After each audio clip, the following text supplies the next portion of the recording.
Okay, let's get started on page 2. This says find all the solutions on the interval of 0 to 2 pi. We want exact values. So let's start with cosine of sine inverse of root 3 over 2. So inverse sine of root 3 over 2 is going to be, looking at my unit circle, pi over 3. So this is asking us, what is the cosine of pi over 3? And again, in case you're not following the trig part here, we're taking that value and turning it into that bit right there. And cosine of pi over 3 is 1/2. This next one, what is the inverse cosine of a negative 1/2? And then the sine of that value. So this is asking us, what is the sine? And we find this value here. It's going to be 2 pi over 3. And then sine of 2 pi over 3 is the square root of 3 over 2, and it is positive. If you got the study guide in class, we crossed these out. I since fixed them, so I'm going to go through these real quick. Tangent of pi over 3. So that is inverse sine of the square root of 3. Well, that is bigger than 1, as we discussed from page 1, so this is going to be undefined. Sine of negative pi over 3. So sine is an odd function. So to make this a little bit easier, we can actually say this is negative sine of positive pi over 3 because it is an odd function. And sine of, missed the parentheses there, sine of pi over 3 is going to be the square root of 3 over 2. So we're looking for the inverse cosine, bring the negative down, of negative root 3 over 2. And that's going to be, according to the unit circle, 5 pi over 6. Inverse sine of 1/2. So just got to find the unit circle where sine is 1/2, and that is going to be at pi over 6. And we want to find the tangent of pi over 6, which is sine over cosine, which ends up being square root of 3 over 3.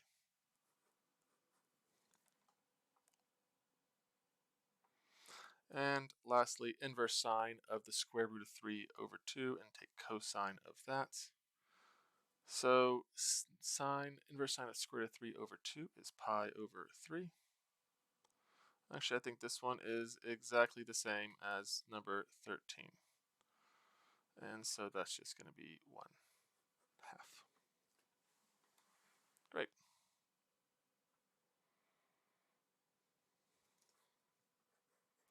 Okay, the next section, find all solutions exact. So cosine of inverse sine of 12/13. So this is not a special angle on the unit circle, but it still wants us to find the exact solution, which means no decimals. So keep in mind that the output of inverses is always an angle. So what we're looking for is the cosine of some angle. We don't even have to know what the angle is. We just want the cosine of that angle. So let's draw a triangle representation of this. And we know that this will be some angle. And sine is opposite over hypotenuse, so we know this is 12 over 13. So we can then use the Pythagorean theorem. 13 squared is equal to a squared plus 12 squared. And so that's 169, that's 144. So 169 minus 144 is equal to 25. So we know that a squared is equal to 25. And A is equal to 5.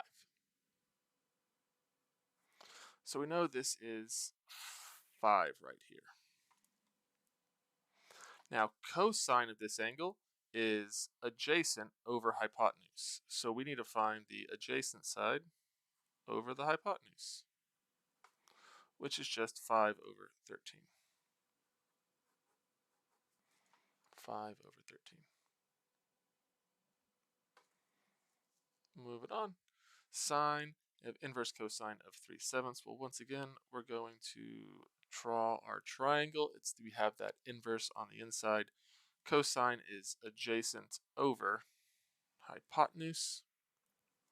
And our Pythagorean theorem is going to say that 7 squared minus 3 squared, I wrote in 9, 3 squared is equal to whatever that value is squared. We'll call it A. So 49 minus 9 is equal to A squared, that's 40. A is equal to the square root of 40, which simplifies to 2 square roots of 10.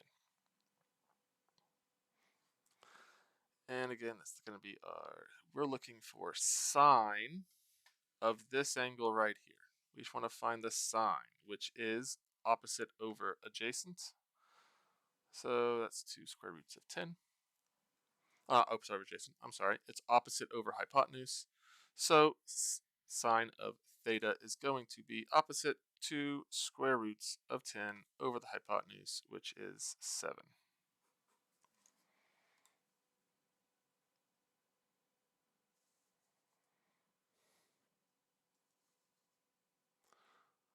Cosine of inverse tangent. Again, this is an inverse on the inside, so that is just some angle. Don't even care what the angle is. We don't need to know the exact value. We're just going to draw our right triangle and our representation of theta. Tangent is opposite over adjacent, so that's going to be 4 over 3. And so then we now know that hypotenuse squared, c squared, is equal to, call that c. C squared is going to be equal to 3 squared plus 4 squared.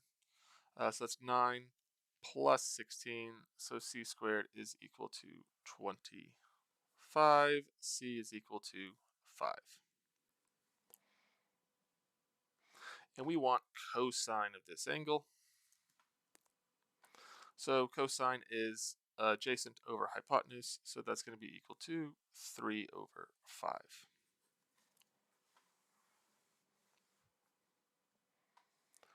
Moving on, tangent of sine inverse or inverse sine of 1/3. Draw our angle again. Boom. Now, sine is opposite over hypotenuse, so that's going to be a 1, that's going to be a 3. And that tells us that 3 squared minus 1 squared is equal to a squared. So 3 squared minus 1 squared is equal to a squared. So 9 minus 1 is equal to a squared. The square root of 8, a is equal to the square root of 8, which simplifies into 2 square roots of 2. So this is 2 square roots of 2. So we need to find tangent of this angle. Well, this angle right here, tangent, is opposite over adjacent, so that's going to be equal to 1 over 2 square roots of 2. We need to rationalize the denominator, so we will multiply by the square root of 2 over the square root of 2. So those roots cancel out, leaving 4. 2 times 2 is 4, and 1 times the square root of 2 is the square root of 2. So root 2 over 4.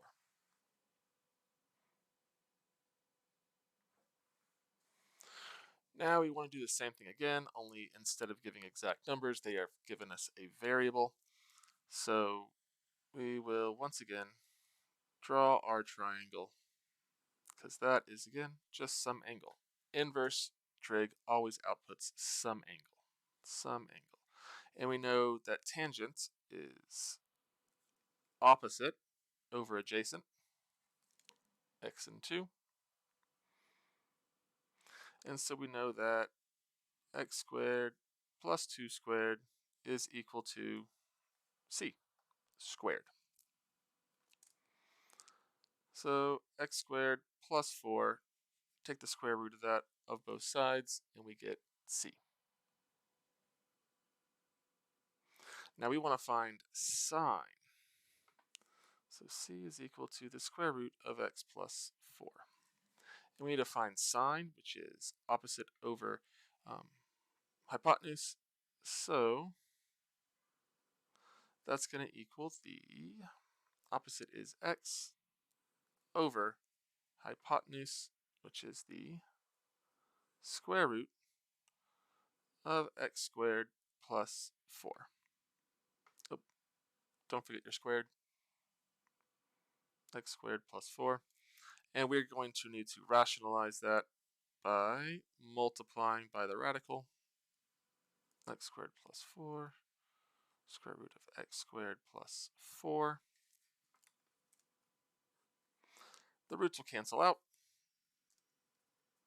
leaving us with x times the square root of x squared plus 4 over x squared plus 4. It is not a pretty answer, but it's the one we got.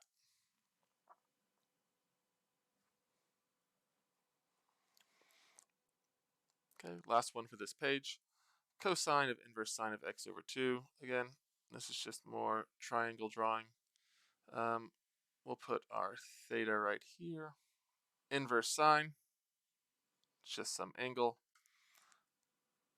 And it is opposite over hypotenuse.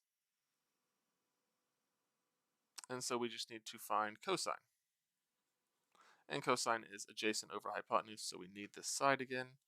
And that's our hypotenuse, so we'll call that a. 2 squared minus x squared is equal to a squared. So we got 4 minus x squared is equal to a, the square root of all that.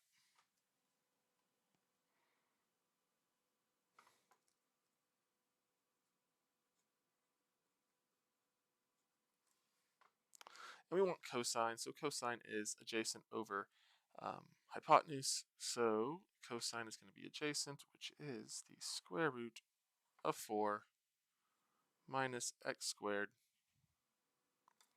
over 2. Over 2. And that's it. Notice that we never once really used this. That does not play much of a role in switching it over to an equation. That's just to make sure that this stays defined. If you go to a -3 or a +3, that's bigger than 1, and so inverse sine become undefined. And that kind of translates over into our equation as well. If this is 3, did I do that right? X squared, 2, 3, yep. If this becomes like 3, that would be 9. 4 minus 9 is a negative 5. And take the square root of a negative number, it becomes imaginary. And we're not dealing with the imaginary plane right now, so that would be out of the domain as well. Okay, that concludes page 2, and I'll see you guys on page 3.